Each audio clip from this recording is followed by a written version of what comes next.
अच्छे अच्छे लोग पढ़ाने वाले हैं, ब्रिलियंट लोग पढ़ाने वाले हैं, लेकिन जो जेन्युइन तरीका मैं आपको बता रहा हूं, कोई नहीं बता कि कैसे सटीक आंसर आप लिख सकते हैं। कोई पैदा न हो जो काट दे आंसर। यही 3 सेंटेंस है, इसी 3 सेंटेंस से पूरा आंसर 2 से 2.5 पेज में आपको लिखना है। क्या दोस्तों, आपको इसमें ऐसा कौन सा चीज जो समझ में नहीं आ रहा है? बस थोड़ी सी यही है कि कोशिश करके देखिए। हम कोशिश ही नहीं करते हैं और हम ये कहते हैं कि हम कुछ नहीं कर पाएंगे। साइंस वाले वैसे भी कहते हैं आर्ट वाले कुछ नहीं कर सकते हैं, और ऐसे ही हम अपने आप को नीचे गिराते चले जाते हैं कि आर्ट वाले कुछ नहीं कर सकते। एक बार करके देखिए, दुनिया बदल सकते हैं आप, क्योंकि जो आर्ट पढ़ते हैं ना वही लोग IAS PCS बनते हैं। इसलिए दोस्तों आपको करना है और दिखा देना है कि हम किसी से कम नहीं है। You are the best in the world.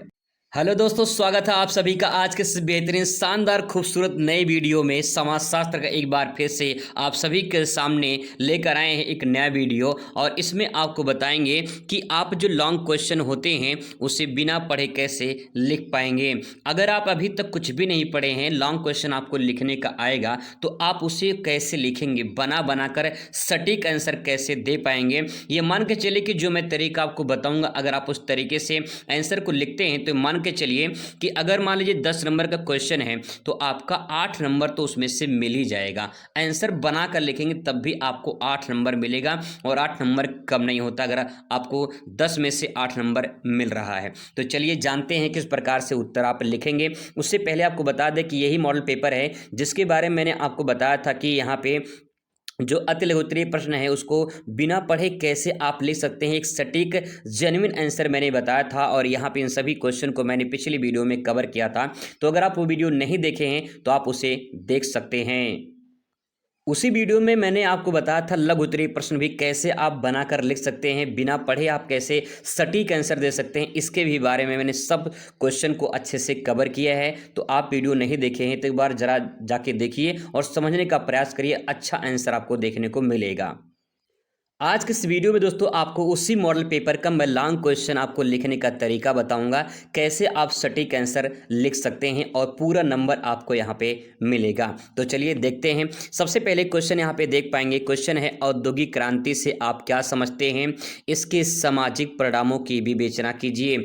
ये क्वेश्चन जब आप लिखेंगे अपनी कॉपी में तो कम से कम आपको 2 से 2.5 पेज में आंसर देना है, या तो आप 3 पेज में आंसर दे सकते हैं। 3 पेज में आपको लिखना है। सही तरीके से कैसे लिखेंगे वो आपको जानना है। तो एक बार फिर से क्वेश्चन पर नजर डालिए। क्वेश्चन पूछा है औद्योगिक क्रांति पूछा है। यहाँ पे एक क्रांति, 2 शब्द है, एक क्रांति है, दूसरा औद्योगिक है। फिर आगे लिखा है कि इसके सामाजिक परिणामों की विवेचना कीजिए, यानी समाज में क्या इसका प्रभाव रहा, इसके क्या परिणाम रहे, ये आपको बताना है। तो चलिए देखते हैं। सबसे पहला काम करना है आपको अपने कॉपी में विस्तृत उत्तरीय प्रश्न लिख लेना है, और फिर अपने कॉपी में जो है आपको लिखना है प्रश्नोत्तर नंबर। ठीक है, प्रश्नोत्तर नंबर लिखना है, जिसमें आप लिखेंगे 27 नंबर क्वेश्चन है तो 27 लिख के अंडरलाइन कर देंगे। ठीक है, और फिर इसके बाद आप क्वेश्चन से हेडिंग बनाएंगे। हेडिंग क्या बनेगा, औद्योगिक क्रांति, पहले आपका इतना हेडिंग बन जाएगा। ठीक है, अभी इसमें क्या लिखेंगे कुछ समझ में नहीं आ रहा है, कोई बात नहीं, एक बार देखिए जरा। यहाँ पे सेंटेंस लिखा है औद्योगिक।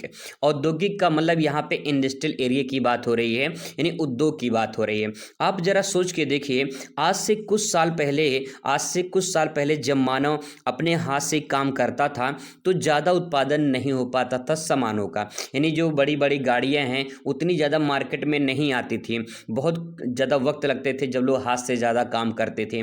इसके बाद क्या हुआ, मशीन का आविष्कार हुआ। ठीक है, मशीन का आविष्कार हुआ। जब मशीन आ गया तो जो काम हाथ से किए जा रहे थे वो अब मशीन से किए जाने लगे, और जब मशीन से किए जाने लगे तो उत्पादन बढ़ेगा कि नहीं बढ़ेगा, 100% उत्पादन बढ़ जाएगा।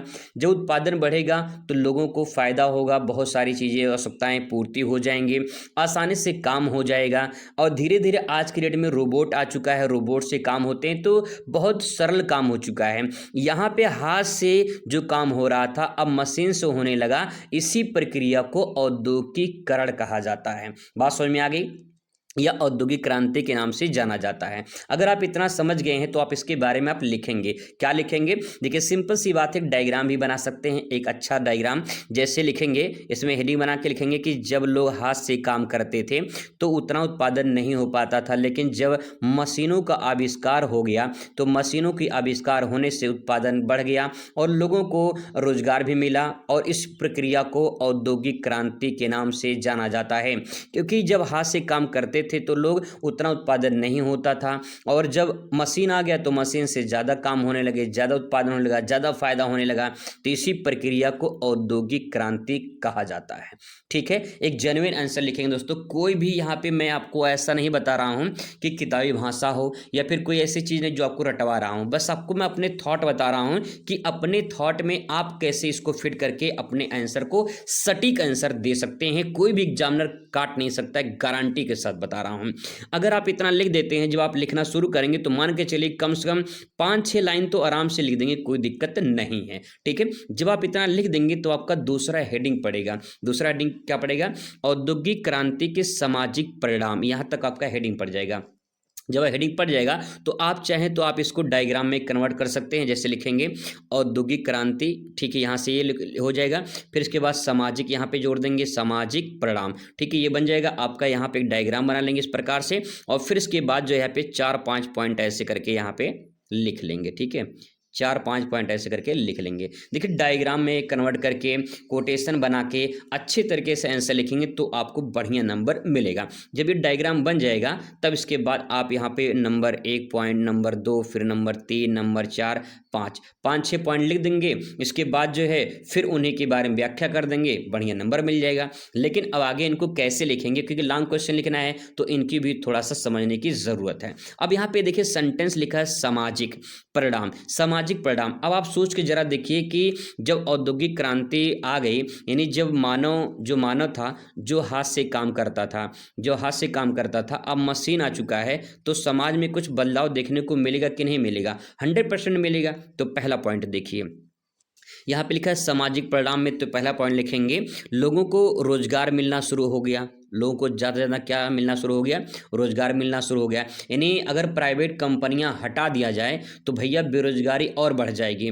ऐसा बेरोजगारी कि समझ लो कि 7वें आसमान पहुंच जाएगा बेरोजगारी। तो जब से जो बड़ी बड़ी कंपनियां हैं या छोटी मोटी कंपनियां हैं, वहाँ पे लोगों को रोजगार मिलता है। तो इस प्रकार से औद्योगिक क्रांति से आने से क्या मिला? हमें रोजगार मिल गया। दूसरा पॉइंट क्या मिला हमें? इसमें मशीनों के अत्यधिक प्रयोग होने से उत्पादन अधिक वृद्धि हो गई। ये दूसरा पॉइंट हो जाएगा। ऐसे सोच के आप लिखेंगे। ठीक है, और फिर तीसरा पॉइंट देखिए, तीसरा पॉइंट, इसमें जो समाज के लोग थे वो धीरे धीरे नगर में जाने लगे, नगरीकरण होने लगा। क्योंकि गांव के जो लोग अपने गांव में काम करते थे, जब वो शहर में जाने लगे तो उन्हें काम ज़्यादा मिलने लगा और पैसा भी ज़्यादा मिलने लगा। लोग इसीलिए गांव से शहर में यानी नगर में जाने लगे, तो उसी प्रक्रिया को नगरीकरण कहा गया। तो एक हेडिंग बन जाएगा आपका, नगरीकरण हो जाएगा। ठीक है, सिंपल है। आगे देखिए चौथा हेडिंग देखिए, चौथा हेडिंग में क्या करेंगे? इसमें जब औद्योगिक क्रांति हुई तो लोगों को रोजगार मिलना शुरू हो गया, तो इसमें महिला भी आ गई रोजगार में। ठीक है, और इसमें बाल यानी जो बच्चे थे बाल श्रम भी बढ़ गया। तो इस प्रकार से ये भी परिणाम हमें देखने को मिलता है। तो ऐसे सेंटेंस सोच के लिखिए, महिलाओं का भी योगदान बढ़ गया, बच्चे भी वो भी काम करने लगे। भाई सबको पैसा चाहिए, सबको रोजगार चाहिए, सब काम करने लगे। ठीक है, इस प्रकार से दोस्तों सेंटेंस को सोच के बनाकर आप लिख सकते हैं। अब ये 4-5 हेडिंग मैंने आपको बता दिया, अब इसके बारे में थोड़ा थोड़ा बना के लिखिए, डायग्राम बना दीजिए।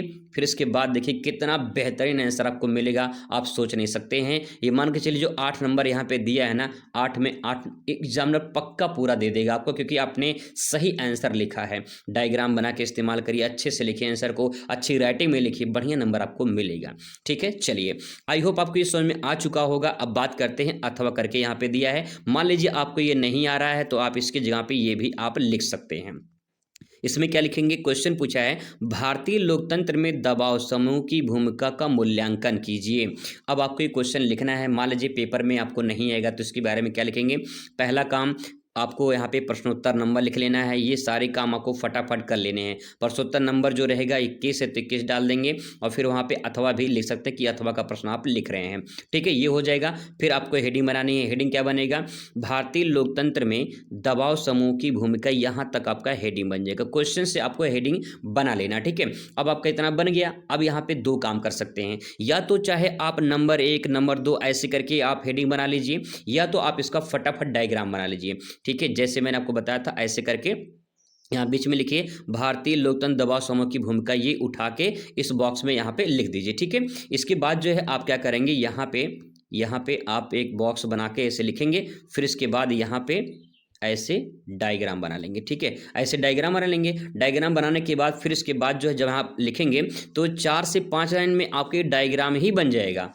तो जब यहाँ पे ये डायग्राम बन जाएगा तब इसके बारे में फिर एक पॉइंट नंबर 1 फिर 2 फिर हेडिंग बनाइए, उसके बारे में लिखिए, फिर हेडिंग बनाइए, उसके बारे में लिखिए। ऐसे करके आप लिखेंगे। ये मान के चलिए कि 2 पेज आराम से आप भर देंगे अगर इस तरह से आप कॉपी को लिखेंगे। आपका गलत नहीं होगा। डायग्राम बनाने के लिए मैं नहीं कह रहा हूँ दोस्तों, आप जाके यूपीएमएसपी जो ऑफिशियल वेबसाइट है उसको जाके चेक कर सकते हैं। वहाँ पे यूपी बोर्ड ने खुद कहा है कि अपने क्वेश्चन को डायग्राम में लिखिए, अपने क्वेश्चन को फिगर में बना के लिखिए, अपने क्वेश्चन को कोटेशन में लिखिए ताकि अच्छा अंक आपको मिले। ये खुद यूपी बोर्ड कह रहा है।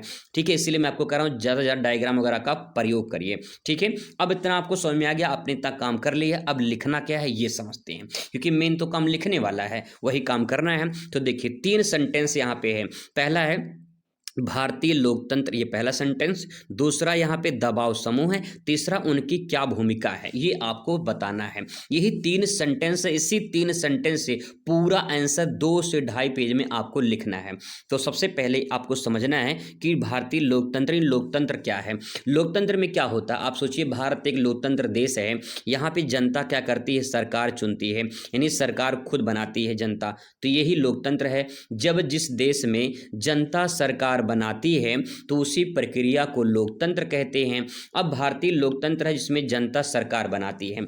अच्छा, ये बात समझ में आ गई है। आगे यहाँ पे लिखा दबाव समूह। दबाव समूह का मतलब क्या है, अगर समूह को पहले हटाइए, यहाँ पे दबाव देखिए। दबाव, जैसे मान लीजिए आप खड़े हैं। ठीक है, मान लीजिए कि यहाँ पे आप खड़े हैं। ठीक है, मान लेते हैं कि आप यहाँ पे खड़े हैं, इस प्रकार से मान लीजिए खड़े हैं।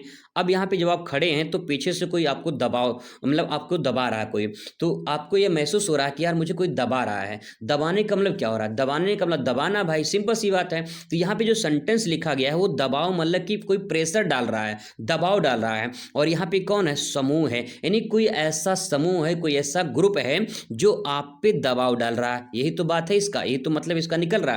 तो यहाँ पे कहने का मतलब ये है कि भारतीय जो लोकतंत्र है इसमें कोई ऐसी समूह है जो दबाव डाल रही है, यही इसका मतलब है। ठीक है, यानी भारतीय जो लोकतंत्र है इस लोकतंत्र पर कोई दबाव, कोई समूह है जो दबाव डाल रही है, और उस जो दबाव डाल रही है उसकी क्या भूमिका है ये आपको बताना है। एक तरीके से आप ये भी समझ लीजिए कि इसमें जो लोकतंत्र होता है उसमें कई सारी पार्टियां होती हैं, जैसे बीजेपी पार्टी है, कांग्रेस पार्टी है। ठीक है, कांग्रेस पार्टी है, सपा है। ठीक है, और इसके बाद जो है यानी समाजवादी पार्टी है, समाजवादी पार्टी हो गई। ठीक है, बसपा है। इस प्रकार से जो पार्टियां हैं ये, तो अब ये पार्टियां हैं कुछ सरकार में हैं, कुछ सरकार में नहीं हैं। तो जो लोग सरकार में हैं, जैसे बीजेपी सरकार में है, ठीक है, बीजेपी सरकार में है, तो बीजेपी सरकार में तो जो अन्य जो पार्टियां हैं जैसे कि सपा हो गया, ठीक है, बसपा हो गया, या फिर कांग्रेस हो गए, ये सब क्या करते हैं, इस पार्टी पे जो सरकार में उस पर दबाव डालते हैं कि आप जनता के लिए काम नहीं कर रहे हैं, क्योंकि जनता ने आपको चुनकर भेजा है। तो ये सब जो विपक्ष पार्टियां होती हैं वो दबाव समूह का काम करती हैं। ये सब दबाव डालती हैं उस सरकार पे कि आप कोई गलत काम मत करिए, जनता के हित के लिए काम करिए, ये दबाव का काम करती है। ठीक है, अब जितना मैंने आपको बताया है, ये अगर आप इतना समझ गए होंगे तो यही बातें आपको कॉपी में लिखनी है। ठीक है, अब आप यहाँ पे हेडिंग बना लेंगे कि जो है जो दबाव समूह है इनकी क्या क्या भूमिका होती है, कैसे वहाँ पे अपना दबाव डालती हैं, कैसे प्रेशर करती है, प्रेशर दबाव समूह पे होती है। ये सब पूरी प्रक्रिया आप सोच सोच के बना बना के इसके बारे में लिख सकते हैं। आगे दोस्तों देखते हैं अगले क्वेश्चन पर नजर डालते हैं। क्वेश्चन है स्वतंत्र भारत में महिला आंदोलन का वर्णन कीजिए। अब इस क्वेश्चन को आपको लिखना है, नहीं पढ़े हैं क्या लिखेंगे तो जानिए इसमें क्या लिख सकते हैं। सबसे पहले यहाँ पे एक काम करना है, प्रश्नोत्तर नंबर डालना है और हेडिंग बना लेना है। ठीक है, यहाँ पे क्या हेडिंग बनेगा, स्वतंत्र भारत में महिला आंदोलन यहाँ तक आपका हेडिंग बन जाएगा। ठीक है, यहाँ आपका हेडिंग बन जाएगा। अब इसे कहानी की तरह आप लिख सकते हैं। ठीक है, कि स्वतंत्र भारत ने देश आज़ाद हो चुका है, इसमें महिलाएं आंदोलन क्यों करती हैं। आप जरा सोच के देखिए, महिला आंदोलन लिखा है, यानी महिलाएं आंदोलन क्यों करती हैं, अपने सुरक्षा के लिए करती हैं, ताकि उनको भी सुरक्षा मिले। दूसरा, पहला पॉइंट ये सुरक्षा हो जाएगा। दूसरा पॉइंट लिखिए, दूसरा पॉइंट अपने सम्मान के लिए करती हैं, अपने सम्मान के लिए करती हैं। तीसरा पॉइंट देखिए, इसमें अगर वो जो है पुरुषों को सब कुछ जो हक मिलता है वही महिलाओं को भी हक मिलना चाहिए, तो महिला को जो है समान अधिकार मिलना चाहिए। तो यहाँ पे अगला हेडिंग हो जाएगा समान अधिकार लिख देंगे।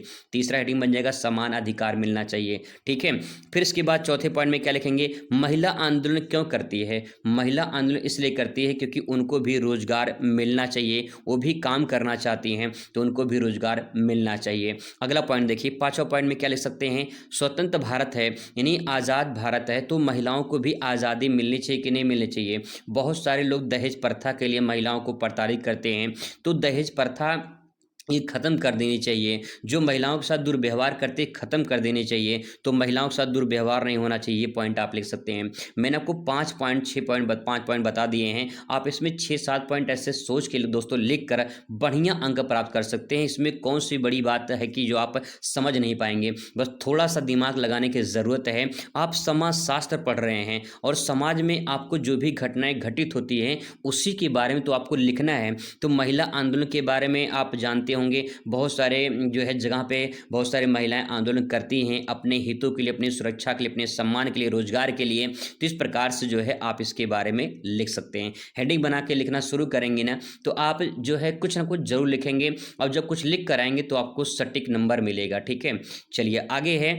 अगर आपको ये नहीं आ रहा है तो इसके नीचे जो है क्वेश्चन अथवा करके दिया है, पंचायती राज व्यवस्था पर एक निबंध लिखिए। अब पंचायती राज व्यवस्था आपको समझ में नहीं आ रहा कि पंचायती राज व्यवस्था क्या होती है। यहाँ पे लिखा है व्यवस्था। अब यहाँ पे व्यवस्था का मतलब क्या, किसी चीज़ की व्यवस्था की जा रही है, किस चीज़ की व्यवस्था। आगे देखिए लिखा सेंटेंस यहाँ पे राज। यहाँ पे राज जो सेंटेंस है वो किसी का नाम नहीं है, बल्कि यहाँ पे राज मतलब राजा से है, और राजा का मतलब होता है शासक। आज की डेट में शासक होता है, यानी शासन में जो है, शासन का मतलब जो सरकार में है। सिंपल सी बात यही कहना चाह रहा है, जो सरकार में है वही राज यानी राजा है। ठीक है, अब व्यवस्था किसकी करनी है, सरकार की व्यवस्था करनी है। ये सरकार हो गया, बात समझ में आ गई, सरकार की व्यवस्था करनी है। आगे सेंटेंस लिखा है पंचायती। आपने 3 स्तरीय पंचायती सुना होगा, एक होता है आपने सुना होगा ग्राम पंचायत होता है, एक आपने सुना होगा क्षेत्र पंचायत होता है, एक आपने सुना होगा जिला पंचायत होता है। ठीक है, ये सब क्या होते हैं, त्रिस्तरीय पंचायत होते हैं, जिन्हें हम पंचायती राज व्यवस्था के नाम से जानते हैं। हाल ही में चुनाव होने वाला है, अप्रैल मई में इसका चुनाव होने वाला है। तो इस प्रकार से आप इसके बारे में लिख सकते हैं, 3 स्तर बता के उसके बारे में आराम से आप लिख सकते हैं, बढ़िया अंक आपको मिलेगा। क्या दोस्तों, आपको इसमें ऐसा कौन सा चीज़ जो समझ में नहीं आ रहा है, बस थोड़ी सी यही है कि कोशिश करके देखिए। हम कोशिश ही नहीं करते हैं और हम ये कहते हैं कि हम कुछ नहीं कर पाएंगे। साइंस वाले वैसे भी कहते हैं आर्ट वाले कुछ नहीं कर सकते हैं, और ऐसे हम अपने आप को नीचे गिराते चले जाते हैं कि आर्ट वाले कुछ नहीं कर सकते। एक बार करके देखिए, दुनिया बदल सकते हैं आप, क्योंकि जो आर्ट पढ़ते हैं ना वही लोग IAS PCS बनते हैं। इसलिए दोस्तों आपको करना है और दिखा देना है कि हम किसी से कम नहीं है। You are the best in the world. आप कुछ भी कर सकते हैं, जो सोच सकते हैं आप उसे कर सकते हैं। एक बार करके देखिए दोस्तों, आप बहुत कुछ कर सकते हैं। आगे देखते हैं कौन सा क्वेश्चन आपको इसमें नहीं आ रहा वो आप कमेंट करिएगा, मैं उसका जेन्युइन आंसर आपको बताऊं कैसे आप आंसर लिख सकते हैं। ठीक है, आई होप मेरी बातें आपको समझ में आया होगा। आगे क्वेश्चन यहाँ पे नगरीकरण क्या है। नगरीकरण देखिए, इसके गुण दोष इसकी व्याख्या कीजिए। अब यहाँ पे नगरीकरण के गुण बताने हैं, इसके दोष बताने हैं। अभी क्वेश्चन आपको लिखना है पेपर में, कुछ नहीं आ रहा है कोई दिक्कत नहीं है, सिंपल सी बात है। प्रश्नोत्तर नंबर लिखना है, फिर इसके बाद हेडिंग बनानी है। हेडिंग क्या बनेगा, नगरीकरण बनेगा। अभी मैंने इसके बारे में जिक्र किया था नगरीकरण के बारे में, तो यहाँ पे देखिए नगर लिखा है, नगरीकरण लिखा है। नगरीकरण में 2 सेंटेंस जरा गौर फरमाएंगे, एक है नगरी, एक है करण। और नगरी का मतलब होता है नगर, यानी शहर की बात हो रही है, शहर की बात हो रही है।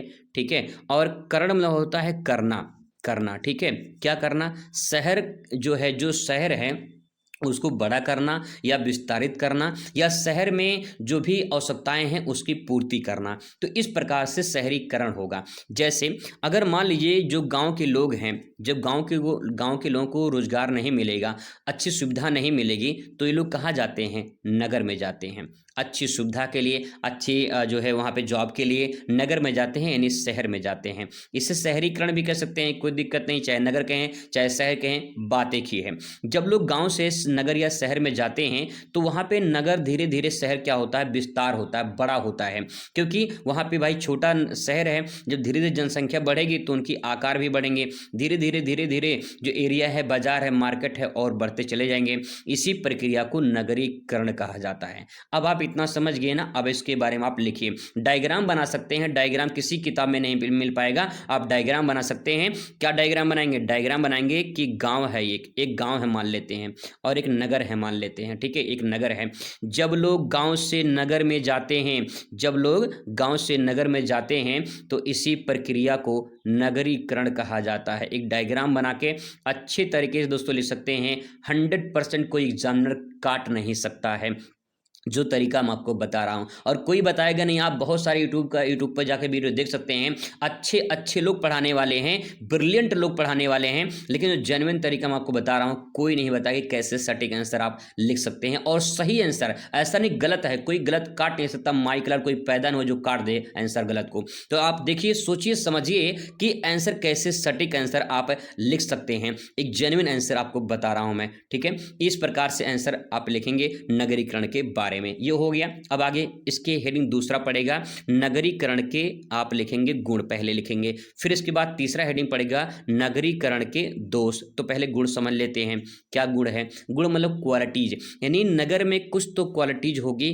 शहर में कुछ तो गुण होंगे जो शहर में लोग जाते हैं। हाँ, सिंपल सी बात है। इसमें क्या होता है नगर में? देखिए, पहला पॉइंट, नगर में अच्छी सुविधा मिल जाती है। अच्छी सुविधा मिल जाती है। कौन सी सुविधा मिल जाती है भैया? वहाँ पे मिल जाती है, रोजगार मिल जाता है, वहाँ पे आसानी से लोगों को रोजगार मिल जाता है। वहाँ पे अगर कोई बीमार हो गया तो आसानी से चिकित्सा की सुविधा भी मिल जाती है।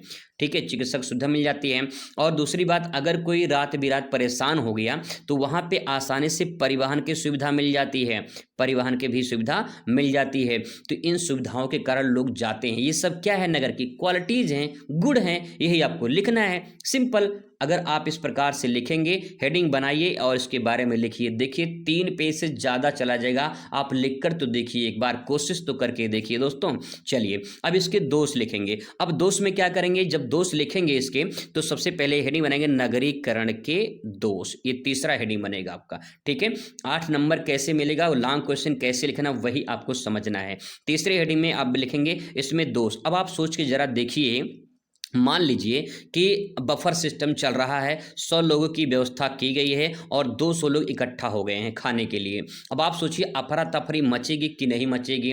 चाट चाउमीन फुल्की नीचे गिरेगा कि नहीं गिरा? अत्तल पत्तल दोना होना इधर बिखरेगा कि नहीं बिखरेगा? भाई गंदगी इधर फैल जाएगी, पूरा भीड़ हो जाएगी, भगदड़ मची जाएगी, कोई खाना पाएगा कोई नहीं पाएगा, क्योंकि जनसंख्या बढ़ गई है। तो ये क्या है? इसकी दोष है, इसकी कमियां हैं, इसकी बुराइयां हैं। अब आप सोच के देखिए, जब लोग शहर में जाएंगे तो शहर में जाने से वहां पे भीड़ बढ़ेगी। जब भीड़ बढ़ेगी तो वहां पे लोगों की सुविधाएं तो भी चाहिए। मान लीजिए अगर वहां पे 100 लोग की व्यवस्था है शहर में, ठीक है, 100 लोग की व्यवस्था है, गांव से यहाँ पे 50 लोग और चले गए, तो 50 लोग को भी तो व्यवस्था करनी पड़ेगी शहर में, उनके रहने की सुविधा, उनके जो है खाने पीने की सुविधा, ये तो करना पड़ेगा। तो सिंपल सी बात ये है कि जब वहाँ पे रहेंगे तो गंदगी भी फैलेगी। सिंपल सी बात है, गंदगी फैलेगी यानी प्रदूषण की समस्या बढ़ जाएगी। ठीक है, दूसरी पॉइंट क्या लिखेंगे? जब वहाँ लोग जाएंगे तो वहाँ पे शोर शराबा भी बढ़ेगा, क्योंकि भाई पब्लिक बढ़ेगी, 4 बर्तन हो जाएंगे तो आवाज़ तो आएगी ही।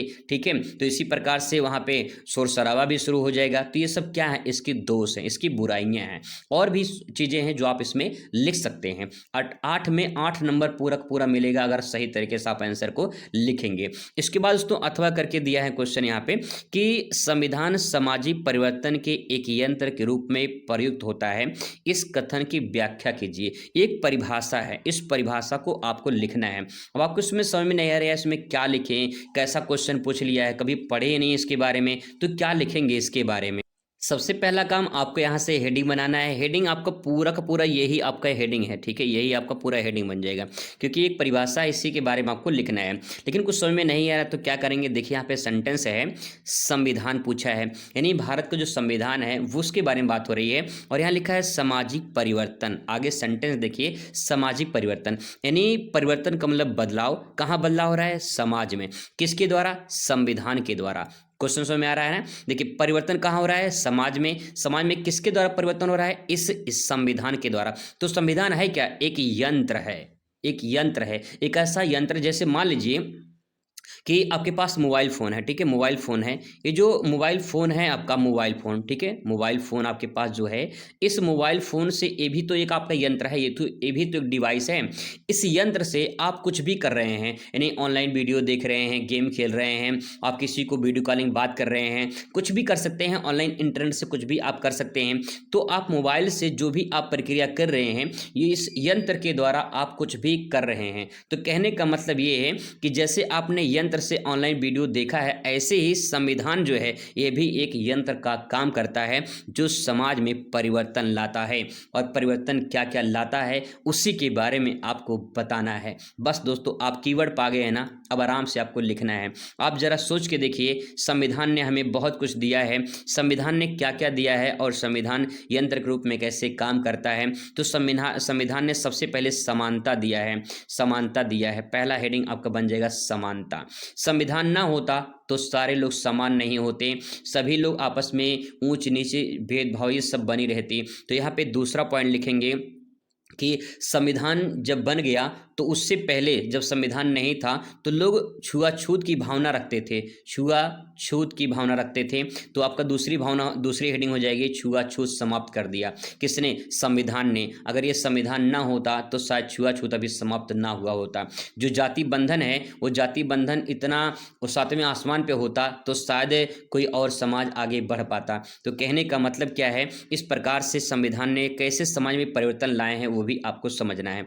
महिलाओं को भी कहीं न कहीं इसमें अधिकार दिया है, महिलाओं को बहुत सारे अधिकार दिया है। किसने दिया है ये अधिकार, संविधान ने दिया है, इसीलिए से यंत्र कहा गया है। दोस्तों देखिए कितना अच्छा सटीक आंसर बन रहा है, कितना सही तरीका से आंसर को आप लिख पा रहे हैं, कितने सटीक आंसर को आप जो है दे पा रहे हैं। ये एग्जामिनर देख कर खुश हो जाएगा और बढ़िया नंबर आपको दे देगा। और संविधान कैसे यंत्र है और समाज में क्या परिवर्तन लाया है। अगर संविधान ना होता तो शायद कानून व्यवस्था अच्छी ना होती, और जो जिनके पास पैसा होता उन्हीं का कानून होता, उन्हीं का राजा होता, उन्हीं का सब कुछ होता, न्याय सही से नहीं मिल पाता सबको। तो अगली हेडिंग आप न्याय ले सकते हैं कि सभी को न्याय बराबर मिलता है। जो न्यायपालिका है वो न्याय सबको बराबर देता है, उसके नज़र में कोई ऊंच नीच नहीं है, कोई जातिवाद नहीं है, कोई अमीर गरीब नहीं है। जो न्याय है वो न्याय ईमानदारी से सबको मिलता है। तो ये सारे पॉइंट दोस्तों आप बना बना के इसके बारे में लिख सकते हैं, एक अच्छा आंसर आपका बनेगा और अच्छा अंक आपको मिलेगा। तो दोस्तों मैंने आपको लॉन्ग क्वेश्चन बताया है